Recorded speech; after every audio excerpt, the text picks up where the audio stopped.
Welcome to the Encore Audio Archives YouTube channel. I'm Taper Dave, and this is my channel. I've uploaded hundreds of talks here that I've recorded at meetings in West LA, and I've also recorded conventions starting in 2013. I've got a bunch of those up. And Walt and Mary Murray, the original owners of Encore Audio Archives, started the company in the 80s, and Walt recorded Joe and Charlie's and a bunch of stuff down in Vista, California. My sobriety date is June 20th of 1994. I hope you find something you like, so please like and subscribe to my channel and comment down below. If you want to hear something that I don't have or that you don't see, I'll see that I get it. Anyways, take care and have a great day if you want to. Okay, I would like you to all give a warm welcome to our main speaker, Florrie.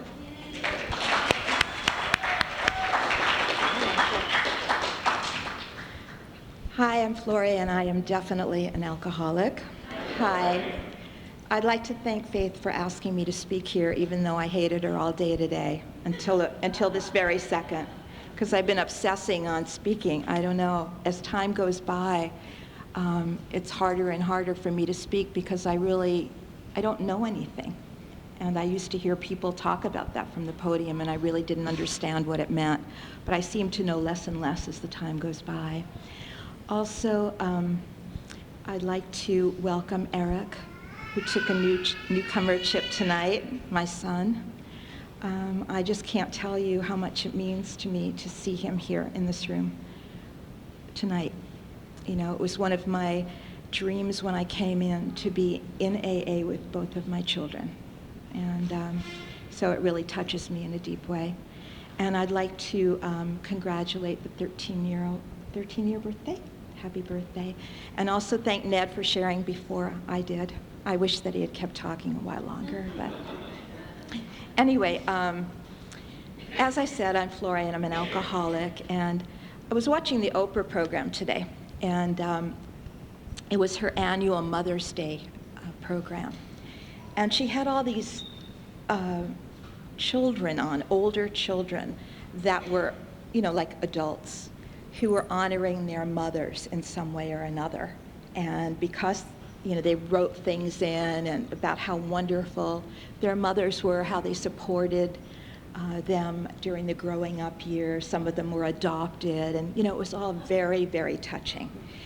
And for a long time, I thought that that was the mother that I was. And when I used to see those programs, I would think, God, you know, why aren't my kids writing in so I can get a trip to Paris? You know, what's wrong with me? I was a hippie mom. I baked bread. I grew vegetables in Brentwood in my garden. You know, I wore gauze skirts. I had flowers in my hair. My kids were always hanging on to my skirt. You know, and what happened to me? Well, what happened to me is that, you know, I didn't realize that I had the disease of alcoholism. And even though I still picture myself in a lot of ways looking like that, at the end of my drinking and using, I was living at the top of Topanga Canyon on a 10-acre piece of land in what used to be the recording studio for some rock and roller, deserted piece of land, and there was a corral there. And the property is very famous because during the 60s there was a huge commune there. And people remember it because in the middle of the corral there was a palm tree growing. And what happened to me is that I was living there. I'm a neonatal nurse. I had no car. I was living there with my, you know, man du jour, and man of the month, actually. And what happened is that I used to get out of my nursing job, where I would take care of 1-pound babies in downtown LA, you know, and I would bend over their little open warmers, and my hair would fall out, and blood would be on their bed, and it would be mine because I was bleeding from everywhere. I had sores all over me. And I'd leave there, and I would hitch to the nursing registry and get money, get a check, go to the check cashing place because no bank would have me any longer. And then I would cash my check, I would hitch back up into Topanga, I'd stop at the Topanga liquor store, and I would buy my big bottle of Christian Brothers, my favorite drink. And then I would walk up the canyon in the dark, and I would go to my friend's trailer, and I would get drugs. And I would drink and start doing the drugs in her trailer. And then I would go outside, and I'd have to walk up the hill the rest of the way home. And as soon as I left her trailer, the hallucinations started. And I heard things. I thought that there were snakes everywhere, coming out of everything. I could hear the electricity going through the air. I thought there were tarantulas. I mean, I was just terrified. It was night. By then it was about 10 o'clock at night. And I'd make it up to my cottage, you know, through the big iron gates, up the driveway. I'd make it up to my cottage, and I'd pound on the door, and my boyfriend would open the door, and I'd go running in. Oh, I also stopped to get groceries on the way up. Every single night I got some kind of steak or meat or chicken and vegetables because I was going to cook dinner. And he would let me in, he'd open the door, and I'd put the groceries down on the floor, and I'd immediately go to the refrigerator and unplug it because it was so loud. This was a one-room cottage.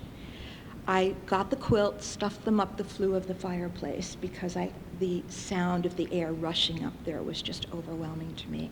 Covered all of the windows with quilts and sat there until 2 or 3 in the morning and listening to a full, you know, chorus of voices outside because I was hallucinating, and proceeded to do drugs and drink until I threw up or passed out.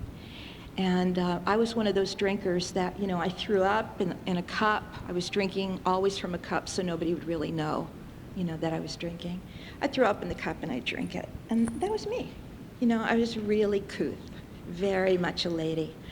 And, you know, probably around 3 o'clock in the morning, I would manage to find some downer that I could take so I could get 1 hour of sleep because I had to start hitching back to work the next day at 4:15 to get to downtown LA.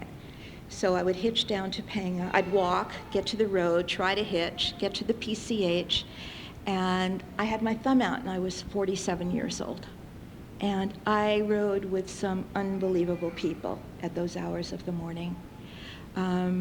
It's truly amazing that you know, because not everybody picks you up on the PCH. The people that pick you up are a little peculiar. I was in vans, I was in all kinds of vehicles, and I would get a ride to downtown where I would start all over again. And I did that every day because I didn't want to have to go out on the street to make money to pay for drugs and alcohol. Nobody was in my life at that time. My kids had left me. My family didn't call anymore. I never answered the phone. I never called anybody. The only people whose phone number I knew were people who were involved somehow in either alcohol or drugs. And this had been going on for many years, 20, 25 years. And I don't know, one day about 6 months before I got sober, I decided that maybe it would be a good idea to get health insurance. And now when I look back on it, I know that that was my higher power, you know, talking to me, because left to my own devices, I wasn't going to go into any kind of program. And every night I laid there, you know, in my 1 hour of trying to sleep, and I told myself that that was the last time. I was never, when morning came, when I saw the light of day, I was never going to drink or use drugs again, never. And of course, every day I used again. And every night I thought, I'm going to kill myself. And I couldn't do it. I just couldn't pull it off. So one morning I woke up, and I don't know what happened, but I called a rehab. And of course it was my higher power. And the woman said, you need to come here now. And I said, well, I'm hitching from the top of Topanga. And she said, I don't care, just get here. So I went into a 14-day day treatment program at Kaiser in the Valley, which I hitched to. And for lunch, I had nothing. I had no money, I had nothing. I was getting evicted from, that was probably my 4th place that I was being evicted from. I was just so bankrupt in every category of my life. But I went into that program and I did what they said. They told me in the first meeting of Alcoholics Anonymous, which was at the Valley Club in the Valley, they said, you know, welcome home, girl. You never have to drink or use again, no matter what. And I thought to myself, that's for someone else. Thank you. I'm going to do it for 14 days, get cleaned up a bit, and on day 15, I'm going out there because I don't want to be like everybody else. I want to be a hippie. I want to be quirky. I want to be high. I want to dance outside. I want to have flowers in my hair. Of course, I didn't realize that I hadn't been that person for many, many years. That was a dream of a person that I was earlier in my life. So I sat through it. During the classes, they showed a lot of movies and stuff, and I was always tearing up the handouts that they gave us into straws. I had them stuck in my nose. I know we're supposed to be sticking to alcohol, but drugs are part of my story.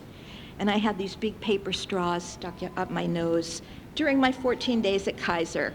And they were all bloody, and I left them in there. I had to have them in there, and I cried. I cried for, my drugs and for a drink. And every night after the program ended, somebody drove me to a meeting, and they gave me money to buy a burger or something for dinner. And I always saved. If they gave me $2, I'd save like 20 cents because I knew on that 15th day I needed money to buy alcohol or buy drugs. So the morning of the 15th day came, and I woke up, and first shot out of the bag, I called my dealer. I was still at the top of Topanga, and she didn't answer. So then I thought, okay, I'll walk down to the liquor store, which was like about probably at least a 3-mile walk. And I went, I just don't have the energy for that. Maybe I'll just wait till later. And somebody was picking me up to go to a meeting. I went to the meeting, and then it was night. And I thought, all right, I'll see if I can go till the 16th day. And that's exactly how my sobriety has worked. One day at a time. 1 minute at a time, one second, 1 minute, one day at a time, putting one foot in front of the other, doing the things that you've told me how to do. When I first came in, I didn't believe in God. I never believed in God. I was all powerful. I didn't need a God in my life, for sure. And it was really hanging me up because so much of our literature, first of all, it's all in the gender-wise, it's all men, he and him and all that. And, not only was I a hippie, but I was a feminist hippie, so I didn't like it, And I thought, I can't do this. I just don't believe in God. And I had a sponsor at the time, this very, very sweet, gentle woman I asked to sponsor me, and that is just what I needed as a newcomer. And she just kept saying, oh, pick anything as your God, anything that you see, pick the group, pick the ocean, pick the trees, whatever you want. And I just couldn't do it. And I would go to meetings and I would say, I just don't believe in God. And at about 9 months of sobriety, I had a major surrender. I was in so much pain. My insides hurt. I felt like my whole body was crying. Every bit of me was aching. And I wanted to get drunk every day of those 9 months. I couldn't wait to get drunk. And so I got in the bathtub, and I decided that this was the night that I was going to kill myself. I finally figured out how to do it. So I went into the bathroom upstairs in my cottage, I lit candles all over. I put all kinds of bubble bath in the bath, in the tub. It smelled wonderful. I had all kinds of aromatherapy going, and I put my boom box in there, and I was playing Stairway to Heaven, and, and I had bricks in there because I was sure that when I killed myself, I was going to have to tie bricks on my body with duct tape, and then that was going to take me under the water, and I could die. It's really practical. And, certainly I would never be accused of being a drama queen or anything. So I get in the tub, and I'm listening to Stairway to Heaven, and I'm crying hysterically, and the bathroom's all steamed up, and I just slowly, slowly go down under the water, and I get my head in the water. The bathtub was tiny, so my legs were up on the wall. And I was freezing. I was absolutely freezing. And I thought, okay, if I stay here, I'm holding my breath, And all of a sudden, I just popped up out of the bathtub, and I said the Serenity Prayer. And I had been thinking about how I was going to incorporate God in my life. And, my sponsor had kept telling me, just use anything. And so I chose a cactus. It was a huge cactus. It was growing outside of my house, one of those saguaro cactuses with the long arms, like this, up to the sky, and self-sustaining and prickly, filled with water. It was like the perfect thing.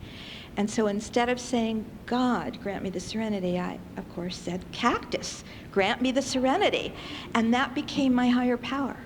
And, I got out of the tub. Of course, I didn't realize that it was a surrender. I thought it was another failed attempt at killing myself. But it turned out to be my first of many surrenders, and many surrenders on this particular subject, the subject of turning my will and my life over to a power greater than myself.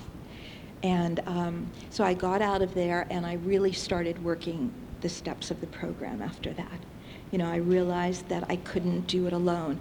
The women were wonderful to me. They gave me their names from the beginning. I had them written in the back of my directory. People gave me names and numbers. I had no idea who they were, and I wasn't planning to ever use them. And soon after that surrender, I was driving and my car exploded.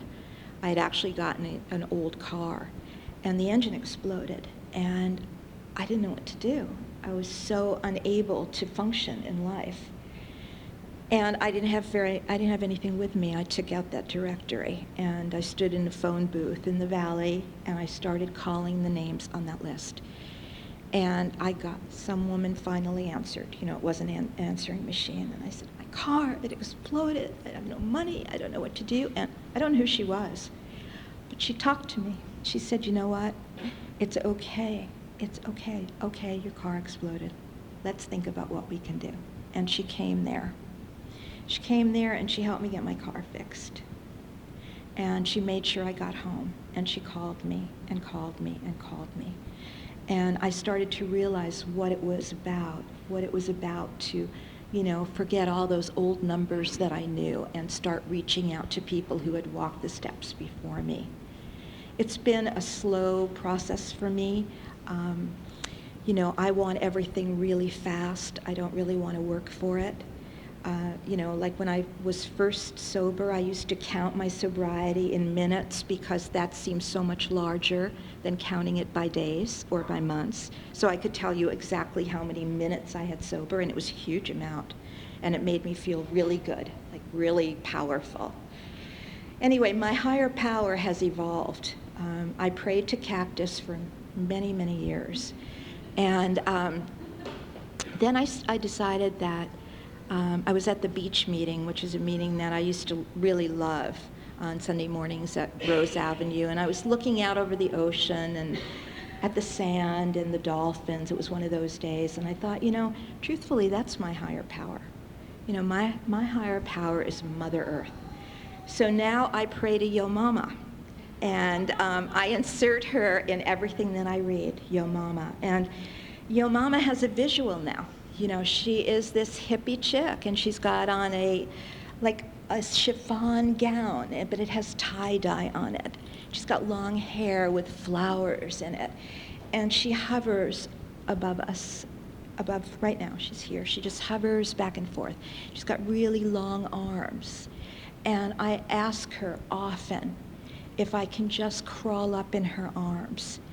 Will she hold me, and will she carry me, because I don't know how to do it by myself. And she does it, and I never feel alone. And I never thought I could have that. I guess that's what God is. God is Yo Mama, And, this Jewish woman never thought that she would have a God in her life. And, it just amazes me. It could bring me to tears, but I'm not going to stand here and cry. But, it really touches me in a very deep way. I've been able to be there for women in my life. At the beginning, I was a man's woman. I didn't like women at all. I didn't like my mother. I didn't like myself. I didn't like women. I didn't like how they were. And I really kicked that around for a long time and kept that with me. And I had a lot of men friends. Duncan was one of my very early friends in AA. There was a fire in Topanga in 1993, and the fire line was right at the end of our street. And I went to a meeting. I went down and went to a meeting. And at that meeting, I shared about the fire. And also, I think I had shared about the shootings that were happening, and down, the looting and all of that. And Duncan was there, and he came up to me after the meeting, as did many other people. And they gave me their support. And that's kind of how I feel in AA. I feel supported. I feel like I'm passed from one person to another. It's kind of like being at a rave, and falling into the crowd, or whatever you call those things, a rave, right? That's what it feels like to me, that I can fall and you'll be there. You'll be there for me. As the years have gone by, I've had several sponsors, and for the last few years, I have a wonderful sponsor, Carol, who's here supporting me tonight, along with my grand sponsor, Lee. And, it is a family affair. It's passed down from one person to the next and passed up the same way. And one of my sponsees now has a sponsor, so actually they're great-grand sponsors and, great-great-grand sponsors and whatever. And I never realized that that's how the program worked. There's been a lot of repair in my life. I have my family back. I'm really close with the Ice Queen, my mom, which I never thought was possible. We're really tight now, and I love her, and I realize that she did the best job that she could do with me. Whatever happened wasn't her fault. She did the very best that she could. And I think that I did the very best that I could do with my children. And I have a lot of friends. I have a man in my life, a relationship, and he's here tonight, and it has its ups and downs, and we struggle because we don't know how to have relationships in sobriety. Nobody really can teach you how to do that. And it's a one day at a time kind of thing. And many times I'm just kicking and screaming because I don't want to do it. I want to do it my way. I don't want to do it his way, their way, your way. I want to do it my way. And I have to give that over. I have to turn that over because self-will gets me nowhere in these rooms at all. So anyway, I am lucky enough to be sponsoring quite a few women now, and that probably has been the biggest gift to me, because many times my sponsees sponsor me. It's a give and take kind of thing. And it's just such an honor to work with women.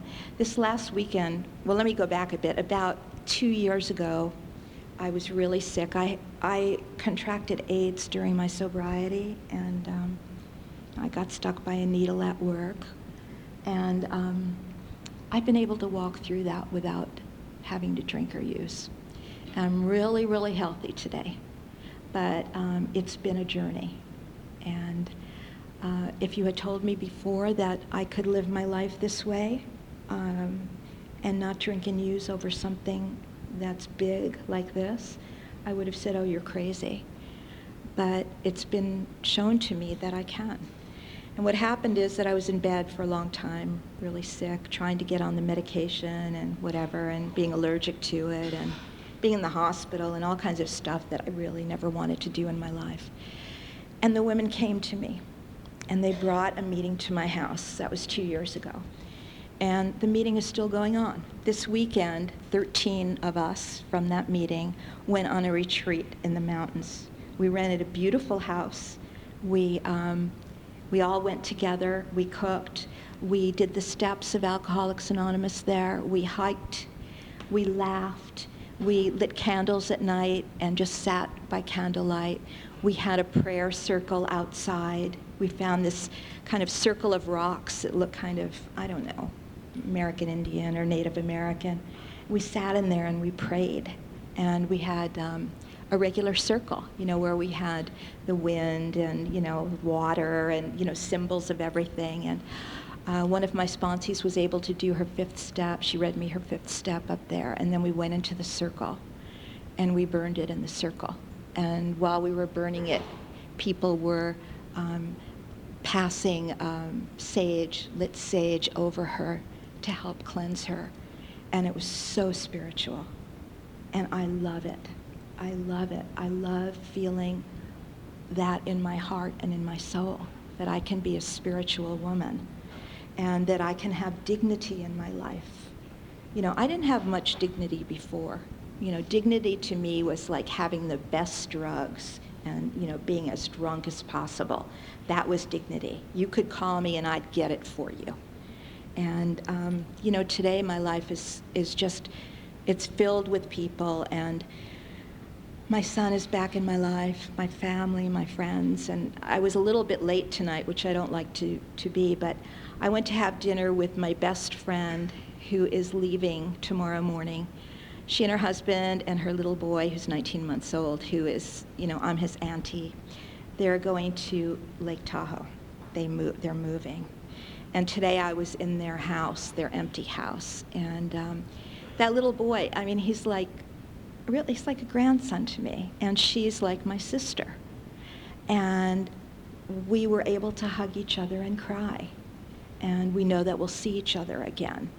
And in the past, I would not have shown up for anything like that. That would have been way, way too overwhelming for me.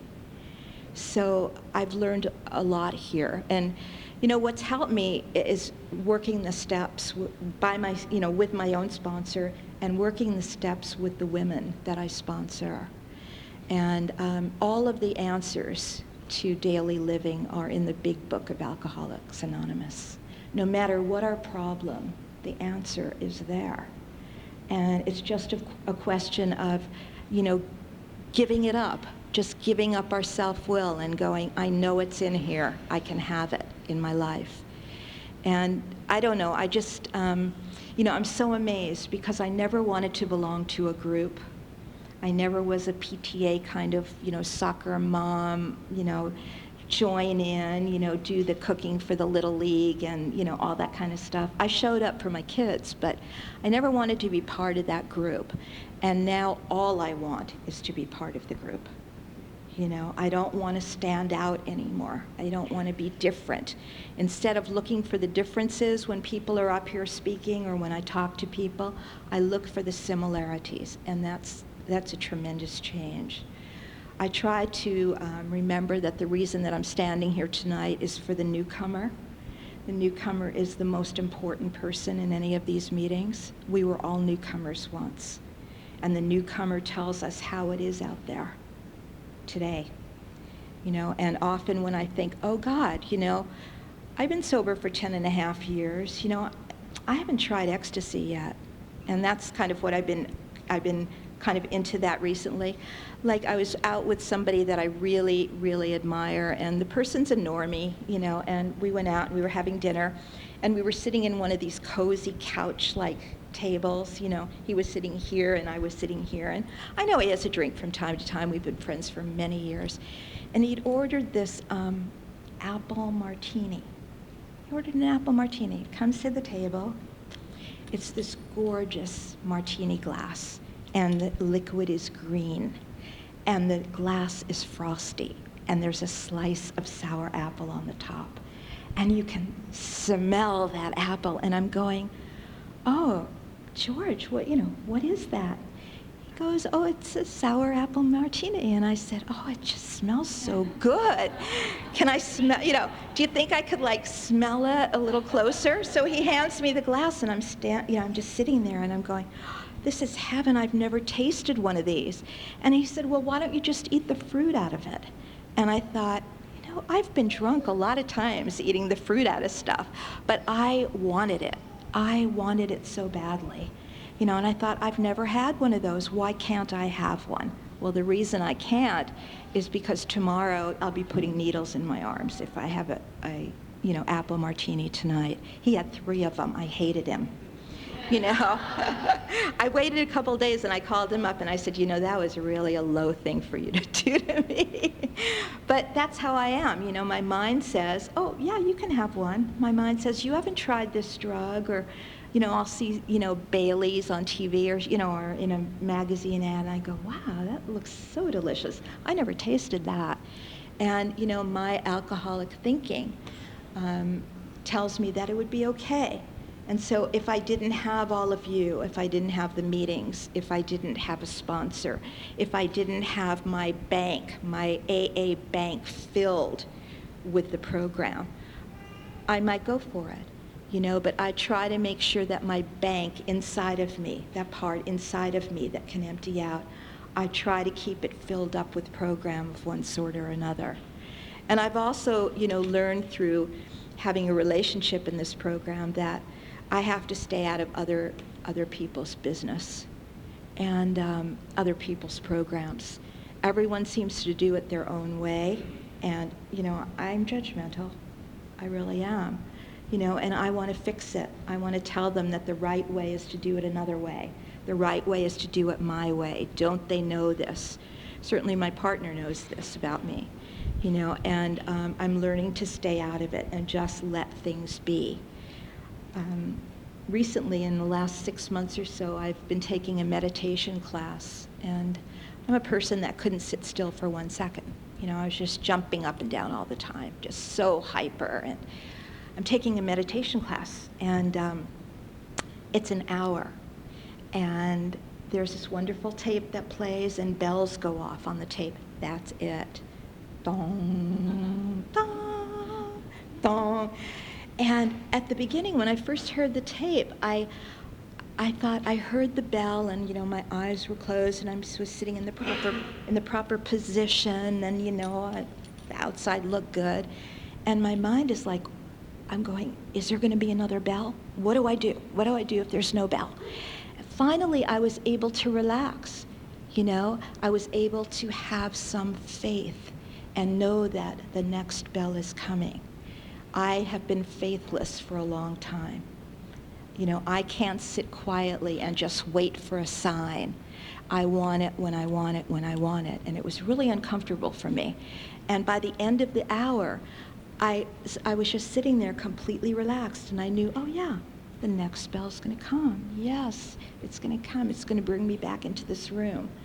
And I think that that is a lot of replacing fear with faith, which is something that I really didn't have a fix on before, and it came so easily in this particular exercise.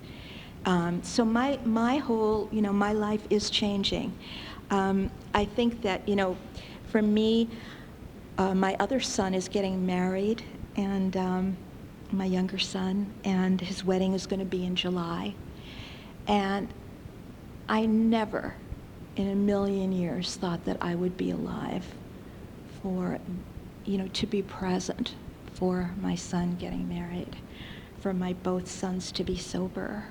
I never imagined that this could happen in my life, and that I would have a daughter-in-law to be who calls me up and she said, there's a ticket on the way, I want you to come up because I'm getting a fitting of my wedding gown, and I can't do it unless you're there.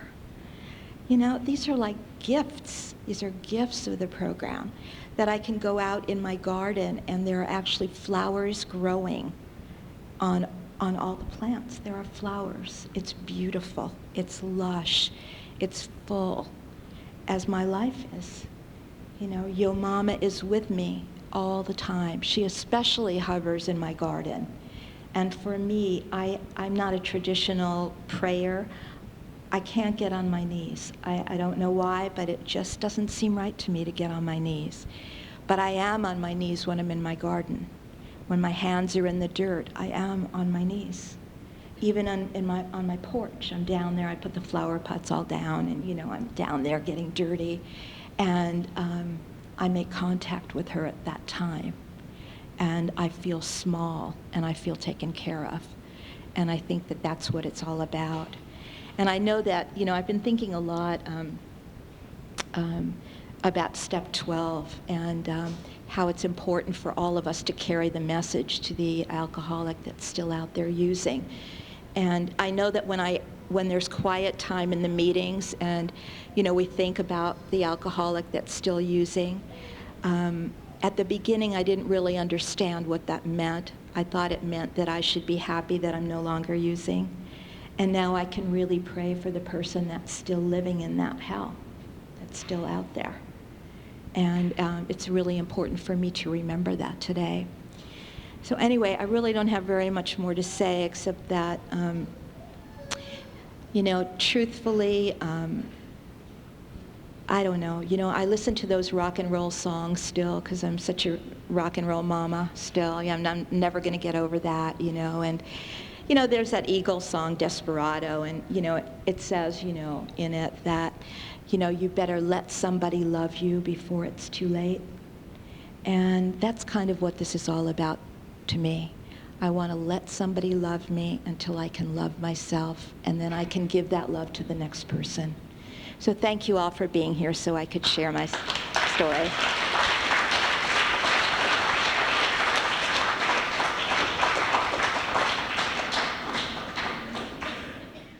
Sorry to interrupt your viewing. Taper Dave here. Just wanted to take a second to ask you to like and subscribe to my channel. Let me know if you like what you're listening. I've got some very good talks here, and this one's a great one. Just curious, do you think this is better than Zoom? Tell me what you think. Okay, this is how I prepare my drone for launching.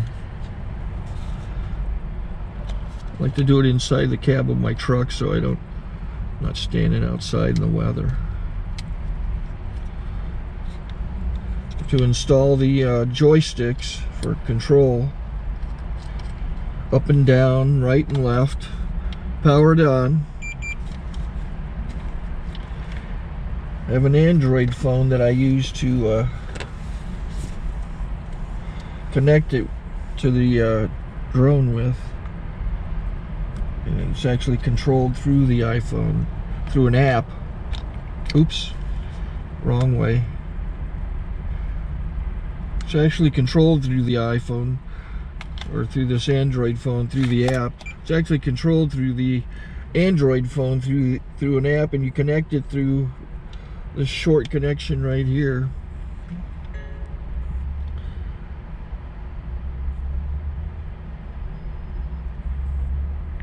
Remote control connected. Remote control's connected.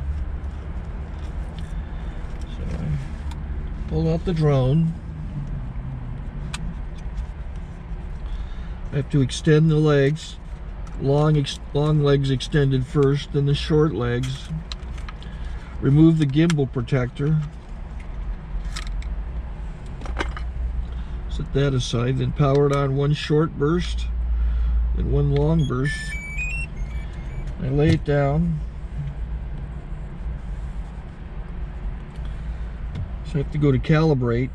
So the drone's not connected yet.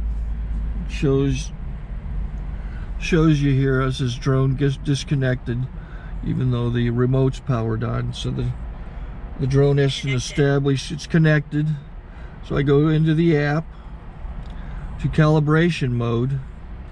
First I'll calibrate the remote controller. Start calibration. Out, in,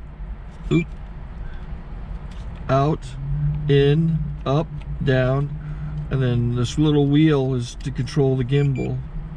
So it's calibrated. Go to gimbal calibration, start calibration, and then it calibrates the gimbal. I don't know if that shows up. The gimbal's moving all over the place.